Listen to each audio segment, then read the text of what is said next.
हरिनामे विण जल्पति जे वाणी, तयांची जननी व्याली काय.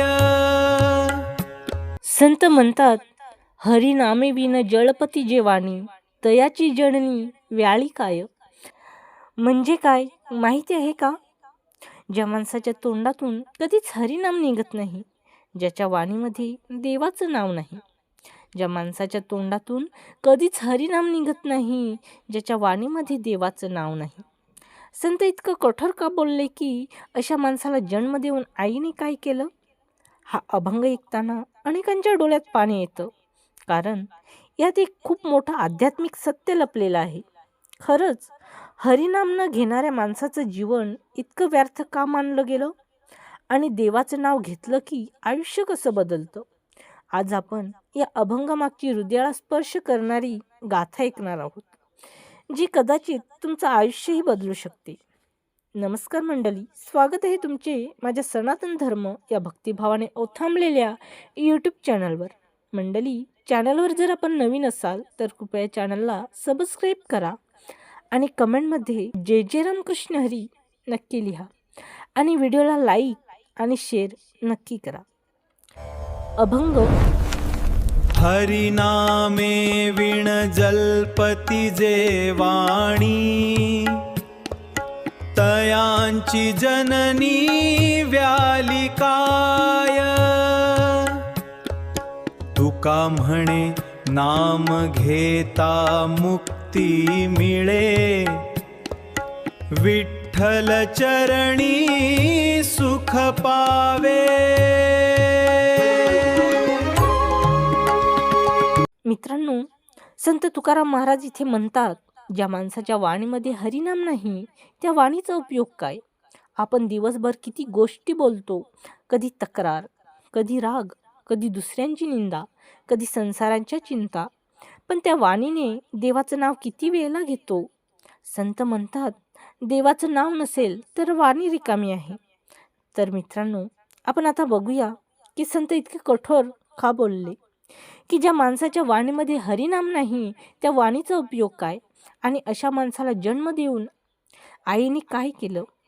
तर मित्रांनो, संत तुकाराम महाराज जेव्हा म्हणतात, हरिनामे विन जळपती जे वाणी, तयाची जननी व्याली काय, तेव्हा अनेकांना वाटतं संत इतकं कठोर का बोलले?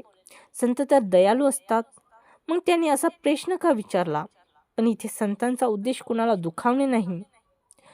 संतांचा उद्देश आहे माणसाला जाग करणे. जसं आई वडील मुलाला चुकीच्या मार्गावर जाताना पाहतात तेव्हा ते कधी कधी कठोर शब्द वापरतात, कारण त्यांना मुलाचं भलं हवं असतं. तसंच संतांचं आहे. संतांना माहिती आहे मानवी जन्म खूप दुर्मिळ आहे. असं म्हणतात की 84 लाख योनी भोगल्यानंतर माणसाला हा जन्म मिळतो, आणि त्या जन्मातही जर आपण देवाचं नाव घेतलं नाही तर हा जन्म वाया जाऊ शकतो. म्हणूनच संत तुकाराम महाराज म्हणतात, अरे माणसा, देवाने तुला वाणी दिली आहे, त्या वाणीने जर तू हरिनाम घेतलंस तर तुझं जीवन पवित्र होईल. पण जर तीच वाणी फक्त निंदा, वाद, राग आणि तक्रारीमध्ये गेली तर मग त्या वाणीचा उपयोग काय? म्हणून संत कठोर वाटतील असे शब्द वापरतात, पण त्या शब्दामध्ये राग नाही. त्या शब्दामध्ये आहे एका संताची करुणा आणि जागृतीचा संदेश. मित्रांनो, संत तुकाराम महाराज जेव्हा म्हणतात, अशा माणसाला जन्म देऊन आईने काय केलं, तेव्हा त्याचा अर्थ आईचा अपमान करणे असा अजिबात नाही. संतांचा अर्थ खूप गंभीर आणि आध्यात्मिक आहे. आई आपल्या मुलाला जन्म देते, त्याच्यावर प्रेम करते, त्याला चांगले संस्कार देते. पण जर तो मुलगा मोठा झाल्यावर देवाला विसरला, धर्म विसरला आणि आयुष्य फक्त माया जालात घालवलं, तर त्या मानवी जन्माचं खरं उद्दिष्ट पूर्ण झालं का?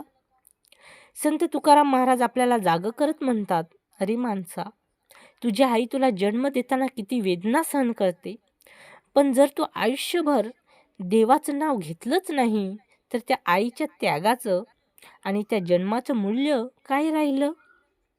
म्हणून संत हे शब्द वापरतात जेणेकरून माणूस जागा होईल आणि त्याला समजेल हा मानवी जन्म फक्त खाणं पिणं आणि संसारासाठी नाही, तर देवाचं स्मरण करून जीवन पवित्र करण्यासाठी आहे. मित्रांनो, संत तुकाराम महाराज आपल्याला एक मोठा प्रश्न विचारतात. आपण दिवसभर किती बोलतो? सकाळपासून रात्रीपर्यंत आपली वाणी कधी थांबतच नाही. कधी आपण तक्रार करतो, कधी कोणाची निंदा करतो, कधी वाद घालतो. पण एक प्रश्न स्वतःला विचारूया, या सगळ्या बोलण्यात देवाचं नाव किती वेळा येतं? संत म्हणतात, वाणी ही देवाने दिलेली अमूल्य देणगी आहे. ही वाणी जर फक्त निंदा, राग आणि वादासाठी वापरली तर ती वाणी व्यर्थ जाते. पण तीच वाणी जर प्रेमाने रामकृष्ण हरी म्हणाली तर ती वाणी पवित्र होते. आणि ज्या वाणीवर हरिनाम असतं त्या माणसाच्या आयुष्यात हळूहळू शांती आणि आनंद येऊ लागतो. मित्रांनो, एक गोष्ट लक्षात घ्या, माणूस संकटात असला की सगळ्यात आधी कोणाचं नाव घेतो? आई. कारण आईवर त्याचा विश्वास असतो. तसंच संत म्हणतात, जर आपल्या ओठांवर देवाचं नाव असलं तर संकटाच्या वेळी मनाला आधार मिळतो. म्हणून संत म्हणतात, आईचं नाव जसं मनाला आधार देतं तसंच हरिनाम आत्म्याला आधार देतं. याचबरोबर एका गावात 2 मित्र होते. एक जण दिवसभर लोकांची निंदा करायचा, तक्रार करायचा. दुसरा मात्र काम करताना सुद्धा हळूच म्हणायचा, रामकृष्ण हरी. काही वर्षांनी पहिला माणूस नेहमी चिंतेत आणि रागात दिसायचा, पण दुसरा माणूस कठीण परिस्थिती शांत आणि समाधानी दिसायचा. लोकांनी विचारलं, तुझ्याकडे असं काय आहे? तो हसून म्हणाला, माझ्या ओठांवर विठ्ठलाचं नाव आहे. त्याचबरोबर संत तुकाराम महाराज म्हणतात, माणूस आयुष्यात कितीही दुःखात असला, जर त्याच्या ओठांवर हरिनाम असेल तर त्याचं मन कधीच पूर्णपणे तुटत नाही. कारण नाम म्हणजे देवाशी जोडलेली दोरी आहे. जसा बुडणारा माणूस दोरी पकडून वाचतो, तसं हरिनाम माणसाला संसाराच्या दुःखातून बाहेर काढतं. यावरून आपण एक भावनिक प्रसंग बघूया. एका गावात एक श्रीमंत माणूस राहत होता. घर मोठं, पैसा खूप, सगळ्या सुखसोयी होत्या. पण त्याच्या आयुष्यात एक गोष्ट कधीच नव्हती. तो कधीच देवाचं नाव घेत नव्हता. त्याला वाटायचं हे सगळं भजन कीर्तन म्हणजे आळशी लोकांचे काम आहेत. हे सगळं भजन कीर्तन म्हणजे आळशी लोकांचे काम आहेत. त्याची आई मात्र खूप भक्त होती. ती रोज म्हणायची, बाळा थोडं तरी रामकृष्ण हरी म्हण.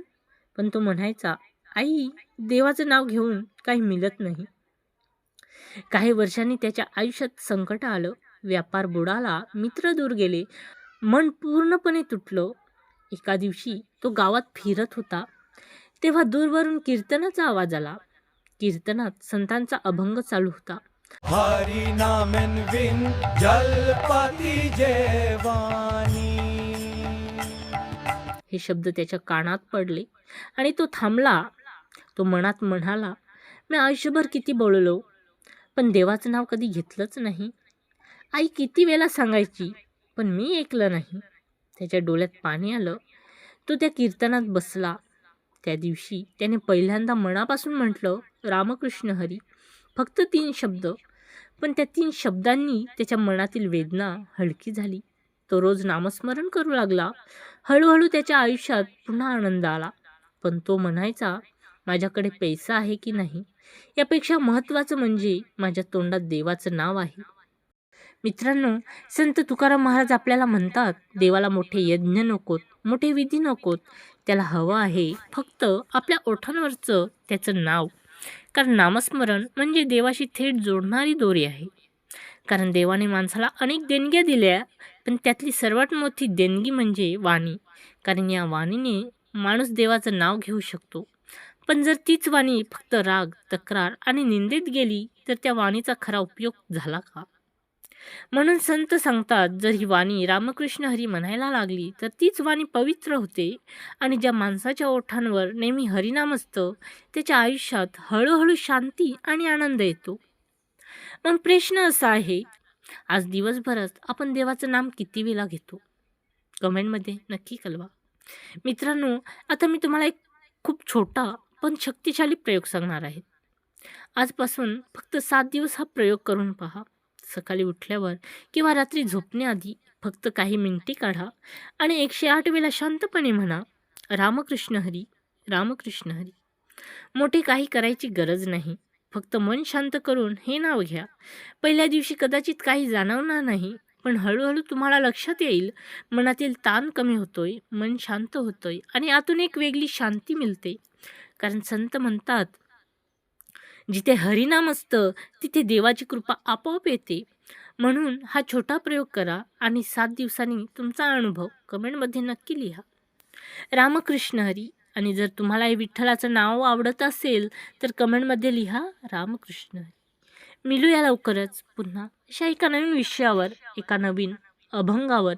तिथपर्यंत पाहायला विसरू नका सनातन धर्म, जिथे आहे भक्ती आणि माहिती. जय जय रामकृष्ण हरी. जय श्री हरी विठ्ठल.